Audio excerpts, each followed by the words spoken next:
Rodney Wright, the tender teddy bear himself. Welcome back. Thanks. It's great to be here. I love when you say that, by the way. I know you don't. Actually, that's why I do it. But anybody who knows Rodney knows that it's true. It is true. So the holiday season is still trucking along, believe it or not. Whether you have checked out or are present, it is. This season, though often presented as this just joyous time, enter any funny, heartwarming holiday movie you want, it actually tends to be very stressful and emotional for so many people. This pushes us, a lot of us, to want to run from the unwanted emotions that show up. But as we so often talk about here on the podcast, being spiritually, emotionally, and physically present is really key to living in health. So we wanted to start this 4-week series, to keep going with this 4-week series, to really challenge us all to be present for the holidays. So we are in week 2 of this series, and we want to talk about how to be present in our relationships during the holidays. And Rodney, you are arguably the most relational person either of us know, and so you're the perfect guest to talk today. So thanks for being here. Oh, always an honor to be here. All right. So again, this idea of the holidays being difficult, I think in so many ways has to do with relationships. So during the holidays, relationships really can be tricky. Why do you guys, just personally, as you think about emotional health, physical health, sexual health, just holistic, why do you guys think it's important that leaning into relationships is key to living a healthy holiday? Well, I think, first of all, we were made for relationships. That's just in our DNA. And we were made for healthy relationships and reflecting God and God's very nature, Father, Son, and Spirit. And so we're made for it. But many times, when I think of the holidays, I think of the song, "It's the Most Wonderful Time of the Year." But if you're not in good relationship with yourself, and you're not in a healthy relationship with others, and they're your family members, then sometimes getting together isn't the most wonderful time of the year. Right. It can actually be one of the most stressful times of the year, as you mentioned earlier, Trevor. So I think this is a really important that, we're taking good care of ourselves and then learning how to have healthy relationships with others during this time. And it can be a good litmus test, or, hey, where am I at in this? Have I done the work I needed to do? Yeah. And am I caring for myself well? And you mentioned about, it can distress us mentally, emotionally, physically. There's a lot of things we can feel during this time of year. So it's a good time to just not isolate and give ourselves to, being healthy, whether, first of all, it's self-care, caring for this relationship, and then saying, hey, how can I show up and work with other relationships in a healthy way? And it also reveals maybe some of the work we haven't done. Yep. We've just avoided certain relationships, and now it's that time of year again.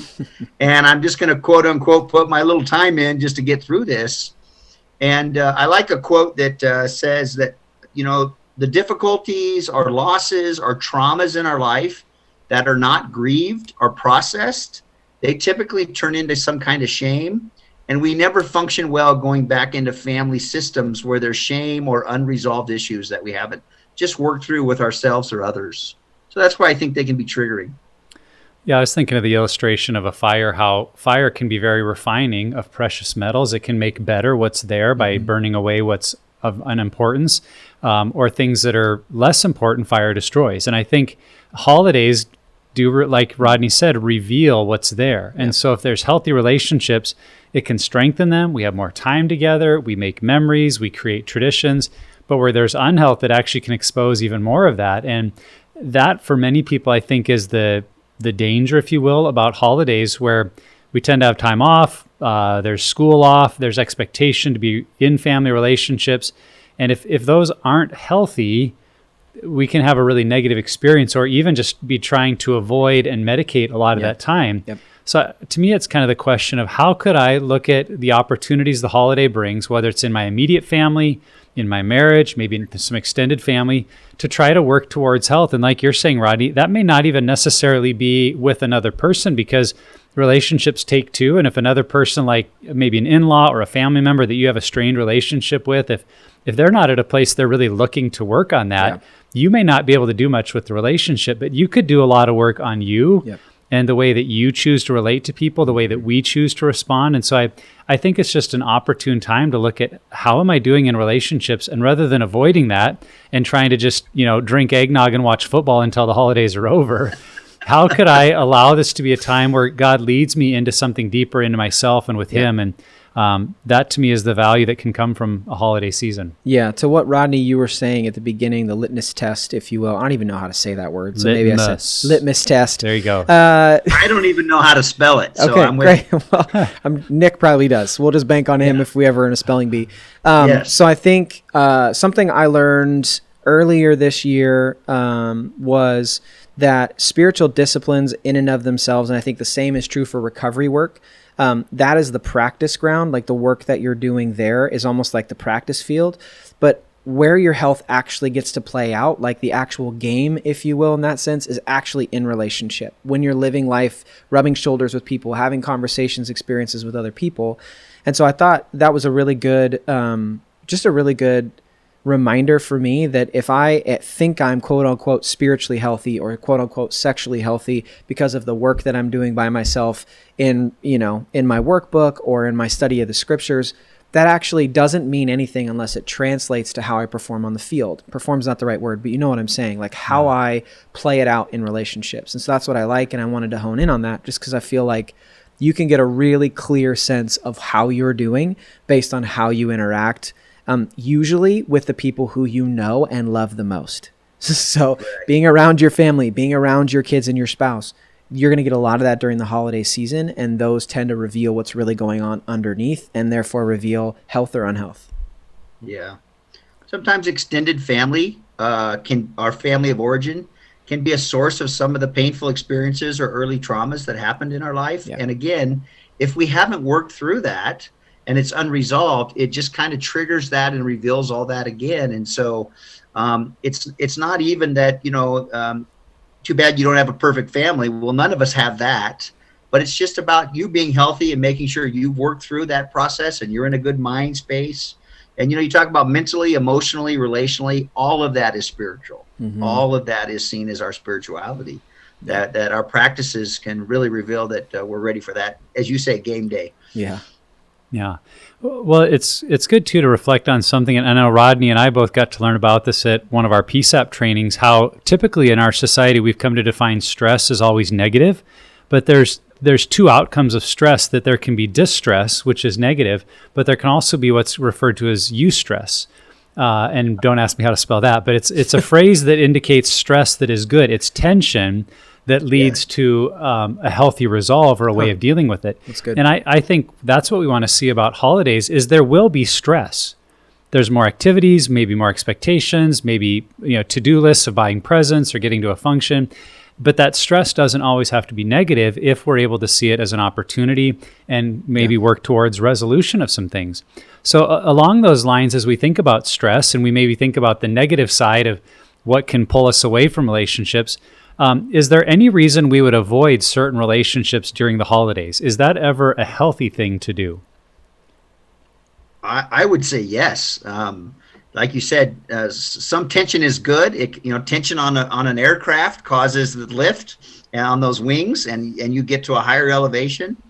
But sometimes there can be distress, and some relationships are toxic. They're unhealthy. They have unresolved issues, or they're just very, very hurtful people. And so I think having appropriate boundaries and discernment is really key when it comes to that. Just some good discernment. And this is where you might want to find some trusted friends or some people that to say, hey, this has been my experience the last few years during the holidays or some of these challenges. And just get some discernment about what's maybe the best way to go about those. Mm-hmm. Or, sometimes boundaries can be appropriate. Yeah, I think, we did an episode not too long ago about boundaries in recovery, and boundaries are extremely important because they help create safety and value in a relationship. But they're very difficult to set because boundaries don't always make everybody happy. And I think about this a lot. Like, I think that's oftentimes, like to this question, if we set a boundary to not see a certain family member or go to a certain person's house, I think that boundaries in and of themselves can be okay, but if they're used as an excuse to not work toward restoration, I think that that's where it becomes a problem. I mean, I think that that's, to put it not so gently, I think we're working directly against the heart of God, which is to be in restoration, restoring relationships, building bridges back together.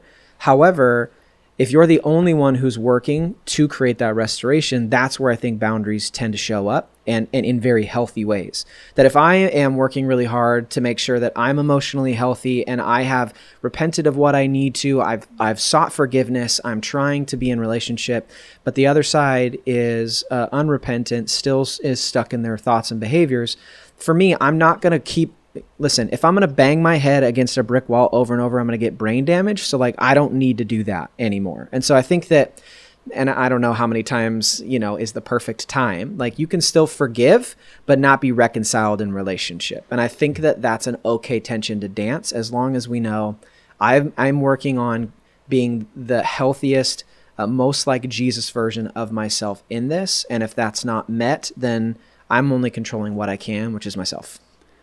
Yeah, and that boundaries illustration is actually really appropriate because like we said in that episode, I don't create boundaries in order to control you. Mm-hmm. I create boundaries to help me stay healthy. Yep. And so when we talk about potentially avoiding certain relationships or environments during the holidays, it shouldn't be to say, well, they're so unhealthy, I can't be around them. Yeah. It's really to turn it towards myself and say, right now, I'm not at a place where I can appropriately be around that person. Yeah. Because the truth is, it doesn't matter how unhealthy someone is. If I'm in a really good place, I could be around the most unhealthy person and make wise choices and not be affected by them. But the truth is, there's usually a place where I have to be honest about my own capabilities and my own emotional state of mind. So if I know like that I have a drinking problem and the Christmas work party environment will most likely lead to me over drinking, I may need to avoid that relational environment to say, I don't think I'm healthy enough to be in that environment right now. Yeah. Or if I know seeing a certain family member will lead to 3 days of crying afterwards because of, the hurt and the brokenness, I might say right now, I can't handle being around that person because I'm just not ready to. So it's less about them and more about me and my emotional health and readiness.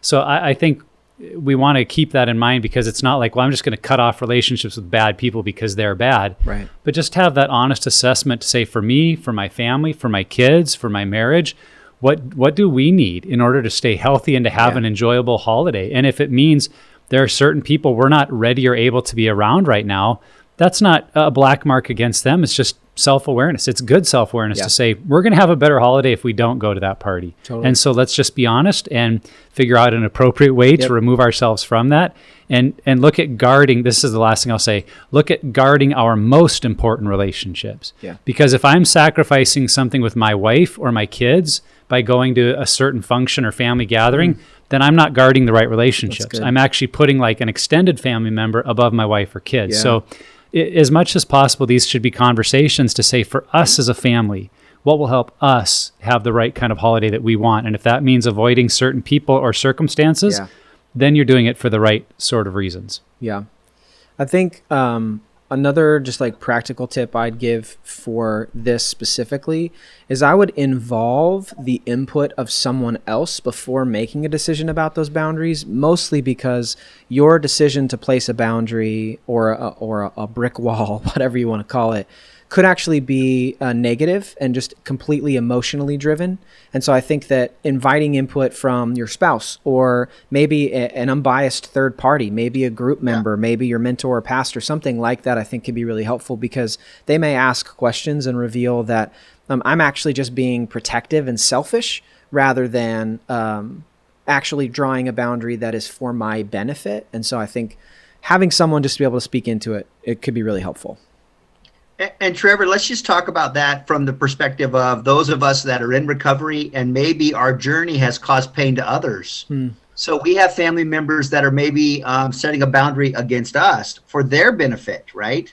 Because of their journey and where they're at. I think it's important that we're just respectful and that we don't try to put false shame or guilt on people, but allow people the grace to work through it and encourage them to get the help that they might need. and just be graceful and mature about, hey, whatever is best for you and whatever you need, I care more about you than just my expectations of what a perfect holiday season has to look like. Totally. I think that says a lot. Yeah. So next question, in you guys' experience, what are the relationships that we tend to maybe ignore or unintentionally avoid or drop during the holidays? Well, what came to my mind in that question was just, people that are hurting or that are really navigating some negative challenges in their life. I know in our community where I live here in Coeur d'Alene, we've done a ceremony of remembrance every year. Those are for people in our community who've lost a loved one this year. I mean, I have two friends that I've lost, one closer than another to COVID this year, one a pastor and one an elderly person here in our community that I was dear friends with. And I think sometimes we would want to maybe ignore hurting people or people that this year is not, it's not the most wonderful time, because this holiday reminds them that my mother Billy or my good friend Rick, they're not with me here anymore. And so, I just think being mindful of that. For some people, this is a painful season for whatever reason. And when you give people time and an ear to listen and consideration during this season, I think it's a great gift that you give them, even just a shoulder to cry on and welcome their tears and grief. And just being aware that for some, they're hurting. And so just being mindful of being present with them and maybe listening how you could partner with the Holy Spirit to kind of help bring some comfort and meaning to them in this season of their life. What I thought of when I read this question was the way we take a couple of relationships for granted. I think one is our relationship with God or with Jesus, that because holidays are often very different in terms of our schedule, our routines, who we're around, who's around us, we may just get into a bad pattern. Like we get to the end of the holidays and say, I've hardly spent any time alone with God. I mean, it's all supposed to be about celebrating God coming into our world, but if I don't personally take that time, I can just get wrapped up in the good things of the holiday and not grow my own soul in my relationship with Christ. And so I think that's important, just to look at where can I individually maybe pull away, even for 5 minutes, to just celebrate and grow in my relationship with God. And then the other one that comes to mind is the relationship we all have with ourselves. I think during the holidays, we tend to ignore healthy choices, sometimes healthy eating habits, sleeping patterns. And I'm the first one that can enjoy a good holiday meal or dessert. So I'm not saying we shouldn't enjoy and indulge once in a while. But if we get into a pattern like for weeks or months where we're eating poorly, not exercising, we really lose relationship with ourselves that makes us less able to be in relationship with other people. I think it's significant that Jesus said to love your neighbor as yourself. And it starts with the idea that I understand my value in Christ and have appropriate self-love and value, because then I'm able to freely love and give towards you. Give towards you. So I think during the holidays, yes, have fun, celebrate, but just to stay aware of what do I need in relationship to myself so I can be the kind of person around others that I want to be. Yeah, something our growth group, our community group at church, just something I feel like the Lord was kind of shining light on was, especially during this year of 2020, one of the relationships that I think got less time than it should is probably marriages. You're stuck at home with your kids. You're in high stress and you're just trying to make do. And what I realize is there's this like distinction, like parenting's going to happen whether you want it to or not, but your marriage won't happen unless you're intentional, the growth in that. And so I think that I know it's easy for me, and this is just my personality, when I walk into a room of a bunch of people for a celebration, I'm just like, hey honey, see ya. And then I'm just like bouncing around the room having these conversations, all the while maybe my spouse wants to be next to me and on my arm the whole time. Like there's a safety blanket that can happen sometimes either way. And so I think one of the things to this whole point of this series is if we want to be present, we also have to have our biggest and best teammate there next to us. Like we need to be able to have time where we're debriefing, we're having conversations, and in the like craziness of the season and making sure you have presents and all the things for kids and family, that you're actually spending quality time with your wife or your husband. And so I think it's really important to prioritize that. It may not feel like we're ignoring them because they're around, but you can ignore someone who's sitting right next to you every day. Yeah. So. Yeah. And take that to a deeper level. The men should do all the dishes after the holiday meals. Don't ignore the dishes, boys. Okay, Ronnie, but just get in hey, there. Women to sit down, and I make all. If you're a male species in the right family, we all get in the kitchen, and I'm in charge, and we just flat get after those dishes. So during the holiday season, whether it's your normal duty or not, I say, men, do the dishes. All right, I'm Some just of gonna, you out there needed to hear but that. I'm gonna ask this question. Okay, what if the male is the one who's making the meal? Like, I'm just saying, because there can be this like stereotype where like women are the ones who make the food. Like in my house, my dad's the one who's in the kitchen. So are you saying that men should both make and do the dishes? Hot take. I'm saying yes. Okay. Okay. I'm saying, just make it. man, own it. Go the extra mile this year. Got Even it. if you cook, get the younger Indians involved. Get the younger people involved. That's as right. well. So Good if you stuff. if you Good don't want to stuff. do dishes, don't go over to Rodney's house. Yeah, don't. If you're a man and you don't want to do dishes, don't come to my house. Exactly. So a lot of what we've talked about so far maybe assumes some healthy relationships, things going well with the family. For a lot of us, there's places of unhealth. There's family relationships we want to avoid. There's things that make us want to isolate. I mean, maybe our marriages, we're separated right now, and we want to spend the holidays just numbing out and isolating. Yeah. I mean, there's so many emotional things that come up that can make us want to isolate and numb out. So how could we avoid that during what can be a potentially stressful and emotional season? I go back to something Trevor touched on briefly, was our practices. Maintaining your practices, whatever those routines are that you give yourself to that are self-care. I know for me, one of those is just meditation. I try to do a 10-minute meditation every day of just being mindful. There's an app I use called Centering Prayer, and it just gives me a little prayer, and it leads me into just a quiet time and then a prayer at the end. I just think our practices, so if you're in group and you're doing your recovery work, men or women, continue to do your practices. Just keep caring for yourself and doing those routines, big or small, that just show good care for you, so you can be mindful during this time. I think too in the holidays, especially if you're in groups, sometimes you take a break. Maybe it's a couple weeks. Not every group does, but I know I've been in some groups that have taken a break in maybe the last couple weeks of December. I think it's important to maintain connection. And one of the things, like, I often hear people say, I don't have time for a phone call. If you're on your drive to work or drive home, or you got to go to the grocery store, like, I can't tell you how many times I've had my headphones in and I'm doing grocery shopping, because we can sort of do that in the pandemic, and I'm having a conversation with a trusted friend. So I think that we just have to find those pockets and still prioritize that connection, because especially people who are in group with you or people you've done recovery work alongside, because they know you. They know when, you're feeding them stuff that isn't real.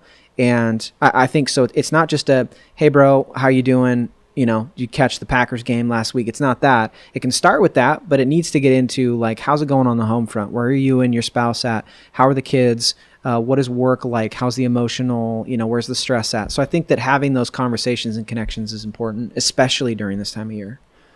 And if you're bold and you're married, go to your spouse and say, during the holidays, when do I isolate? When do I numb out? Because I almost could guarantee you they will say what you don't want to hear. We go to my parents and you pretty much disappear to the den and just watch football for 4 hours. And maybe they'll say, I'd really appreciate it if you hung out with us in the dining room. Like, oh, okay. Or, maybe it's when there's Christmas shopping to be done, or present wrapping, or, whatever it is. Your spouse probably has seen your patterns, male or female, and just be willing to say, hey, this year I'd like to stay present and be aware of when I'm just kind of isolating. Would you help me see what I'm maybe not seeing? And then if you're single, I think your group is that lifeline too, of you're maybe more likely to see your patterns. Oh, everybody's got these holiday gatherings and families and I have nothing, and I'm just going to sit home all day. And going to them and saying, what are ways that I could engage with people? Maybe it won't be the same as someone who's married, but I recognize my need for community and relationships, and I don't want to just avoid it. And so looking ahead and saying, what could I do to stay in relationship, to stay healthy, and being willing to ask people in your life that care about you for their input really could be valuable. Yeah. Yep. And, even though we take some vacations, some of us during the holiday times, we all have technology. So again, I think just being proactive with technology when we're around family during the holidays times, and Yeah. Whether it's, hey, we're all going to set our phone aside to do this one activity together. Yeah. But, just being mindful of those things, I think are really helpful as well. Yeah. And I think as we're talking about it, the line between numbing out and being lazy and self-care can be fuzzy sometimes. And so I think really being diligent to identify, is this actually making me a better version of myself or a not so good version of myself? And another thing you can invite your spouse's take on, like when I sleep in until 11:30, am I a better person? That kind of thing. Okay, let's move to the next question. And this may be a little bit redundant, but stick with me. I want us to share perspective on what are some relationships we suggest that people make a priority during the holidays. Well, I think self-care, we've already touched on it, but let's just bring that around. So make yourself a priority. If you love yourself well, not in a narcissistic way, just caring for you, it's amazing how that spills out into caring for others. So just being mindful of what's going on inside of you and that you're processing that well. And then you can be aware of what's happening with those around you and be more present to help them. Whether it's a helpful moment of navigating something difficult or just a great moment of not seizing a beautiful moment that's happening in your family and you were present to it and you got to be a part of that great conversation that led to tears and laughter. Or I know for some of us, we've had some just amazing family moments during the holidays because it just seems like everybody's showing up present and being real and being honest. And I think those are important. I was thinking about the way that for a lot of us, the holidays kind of become a barometer of how we're doing in our recovery journey. Yeah. I mean, especially if we're in that first year, 2, 3 years, there's something about the holidays that can really highlight areas where we've grown. And so maybe that's looking at and saying, with whom this holiday do I want to really see growth? And if it's with our spouse, having conversations to say, I feel like we're growing in our relationship. I want this to be a different holiday than we've ever had before. What does that look like? Yeah. Or maybe you feel like things are really dialed in there and it's with your parents or a sibling or maybe some in-laws to say, we've had negative relationships. I feel like we're in a different place and I'm really looking forward to seeing some of that growth. And obviously we don't want to set ourselves up for disappointment if we've got too high of expectations, but that's what comes to mind for me is really looking at if we're struggling, if we've been overcoming an addiction or we've been the betrayed spouse and we're moving into healthier places, just to look at where do we want to see growth this year? Because let's prioritize those and really look at how this could be different than past years.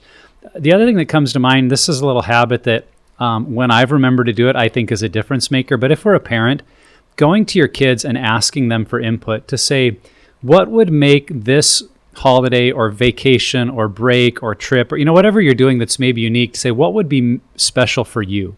What would something be that you would like to do with mom or dad or us? And really listening, because maybe you have assumptions that we're just all going to be hanging out at home, but if you really saw it from the kids' perspective, there's maybe some minor tradition you did once and forgot about. They're like, why are we going to do that thing with the cocoa and the candy canes? And you're like, what? And and then you remember it, and to do that for them. So I think going to the people you're close to and just asking, what would make this special for you? Back to what you were saying, Rodney, and investing in them because it's what they would like, not just what you would like to get out of it. Yeah. Hey, and my 1 year, Nick, my family made me do the something shuffle. What's that song that goes to the left, to the left, to the right, to the right? Walk it on yourself. I forget the lyrics, but they were all dancing and they were like, "Come on, Dad!" And I was doing the to the left, walk it on, But that's what I'm talking about: being present and being available to do that. Well, and I have that dance on video somewhere. I should actually send it. I feel like I've seen that. Yeah, we should attach that video to the show notes probably. What I'm hearing you guys say, and I was literally writing it down as you started saying it, Nick, that there's a difference between doing things for our kids and being with our kids. And I think that for me, it's hard to make that distinction sometimes because it feels like I am with you. I am, we are doing the holidays together, but in reality, it's more my version of what I want. And that's really hard for me to do. I come home and do what my kids want to do because oftentimes it is something that doesn't really sound super fun, but I need to remember that it's not about what we're doing. It's about who I'm with in that moment. And so instead of doing things for, I need to be working on being with my kids. That's what I'm hearing you guys talk about. Yeah, so continuing on those lines then, let's give some more ideas or some thoughts for folks on how to get creative during this season. What are some healthy ways that we could invest in those important relationships during the holidays? What ideas are coming to mind for you guys, in addition to the couple of things we've already thrown out there? Well, yeah, besides doing the dishes and the dance moves, I think another thing for me, and especially the relationships that we really have great value in and we want to see go deeper, is continue to share your vulnerability in where you're growing, in what you're learning. COVID's been a tough year for all of us. I mean, I don't know anybody that says, this has been the best year of my life, It's been tough. Yeah. And so I always know that I always feel attracted to authentic, real, vulnerable relationships. Mm-hmm. It has a way of drawing you in and appreciating, that. And I don't mean that by being kind of a downer on everybody about how, oh, woe is me, but just that authenticity that you show up to say, hey, man, it's so good to see you. It's been a crazy year for sure. And here's some of the things we've navigated. And I'm just, I'm grateful to have got to the other side, or I'm still going through it, but today's a great day to be here to celebrate with everybody, Yeah. So vulnerability is one. Yeah. Super good. I think, for us, just kind of our season of life, we just got out of a bunch of debt and now have been in our own place for the first time in our marriage this last year. And, what a year to have that stuff. We had a kid, we got out of debt, got into our own place, and COVID-19. But I think one of the things that my wife is so good at this, she reminds me, let's start new traditions. Let's create things that we want to be doing in the future. And I think sometimes we get in these old patterns, like this is what holidays look like because, X family and Y family do it that way. But it's okay to focus as your spouse, your kids, to just create your own and create some new traditions. And I think especially this year, that could be super helpful. Things are going to look a little different. Don't just grieve that. Definitely do that. But also use that to platform and push you to doing new things that can unite your family. And it can be anything. I mean, we started doing a family movie night about a year ago. And that is, honestly, it's not a real relational time, quote unquote, but it is something we all look forward to. It's something we talk about, and we talk about the quotes. We just watched Rescuers Down Under recently. My son just watched it for the first time, and I can't tell you how many times he keeps saying, Joanna, there's a Razorback in the truck. He keeps doing that line over and over again, and it's hilarious. And that wouldn't happen unless this was a tradition or a rhythm that our family got into. So I think maybe it's a holiday tradition. Maybe it's just a tradition you want to do all year round, but maybe start something new. Just think what can be fun for our family to do in this crazy season and crazy time in our world. Yeah, a couple of things that come to mind for me, especially if you have kids, be aware that initially you may get some pushback. If I recommend any new idea to my teenage daughter right now, I can almost guarantee you her first reaction will be like, oh, come on, that's dumb. Yeah. And if I'm really sensitive, I'm like, oh, okay, we're not going to do that.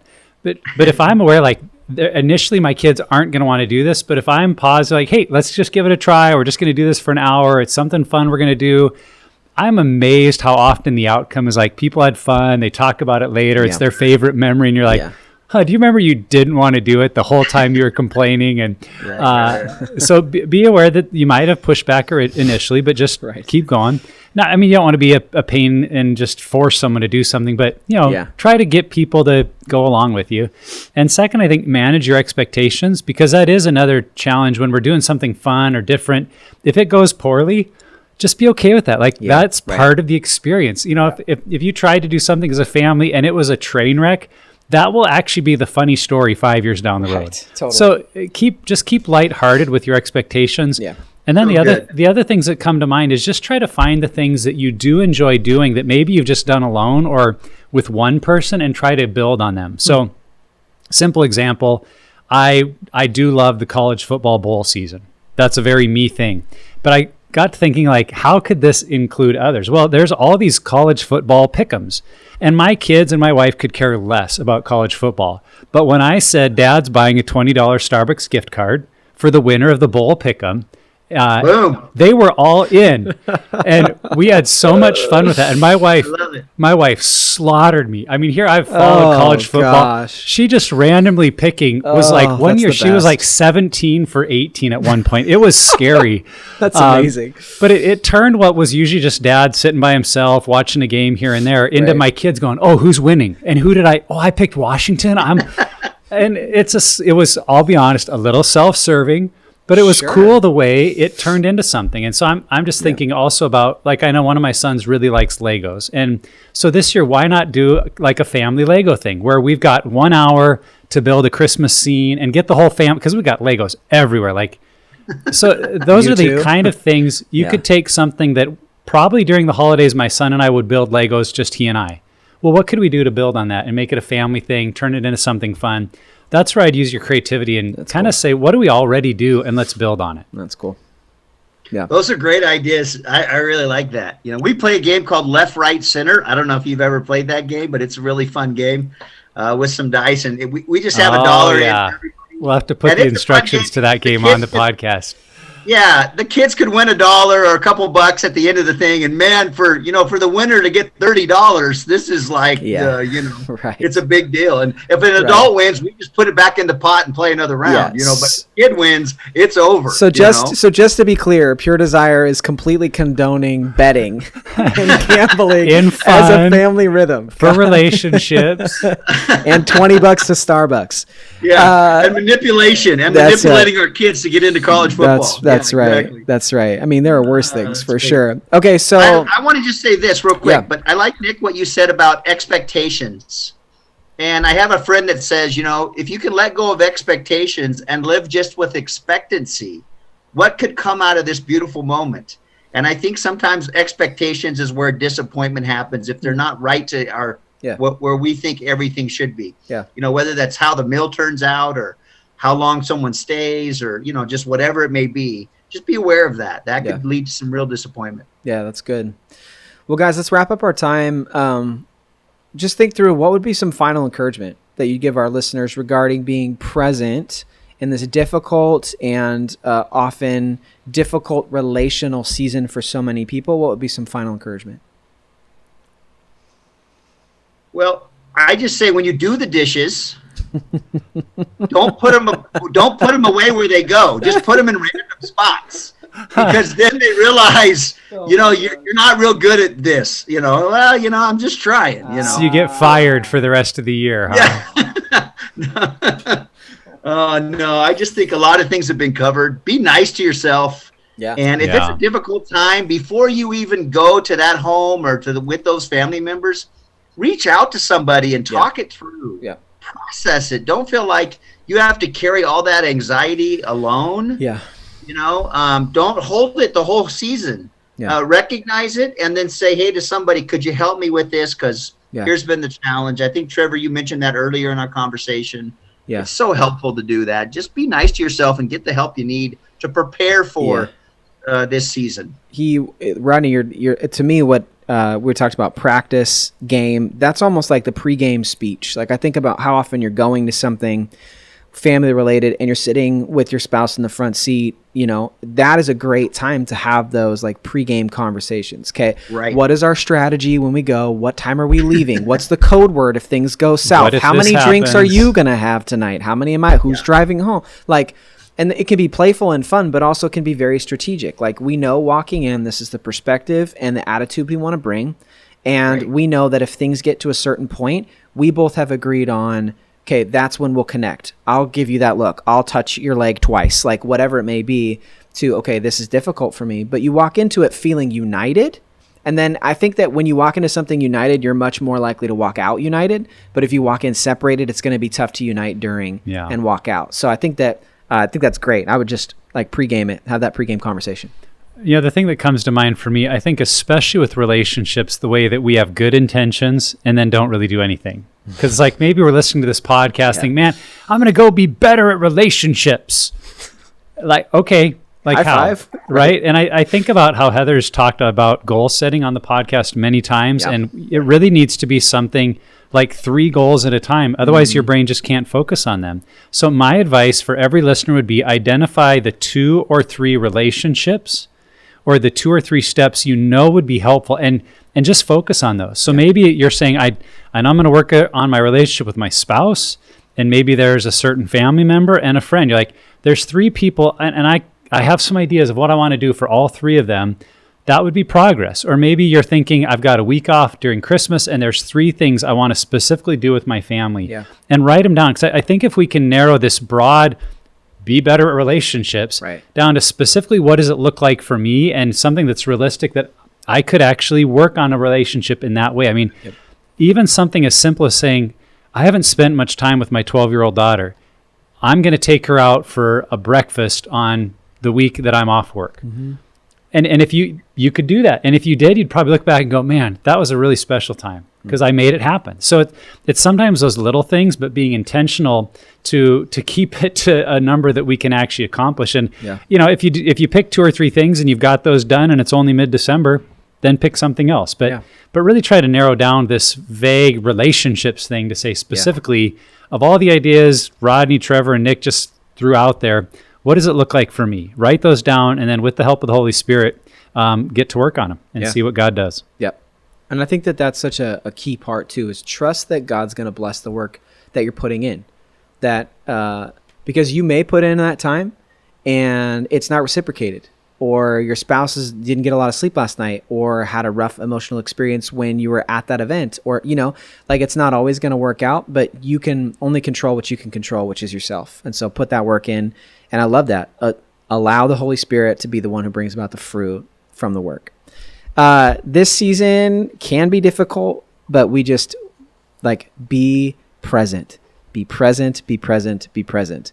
Some of you who watch this maybe noticed that I got a tattoo on my wrist. The word literally is presence. It is a reminder to be present because I struggle with that. So this episode is for me.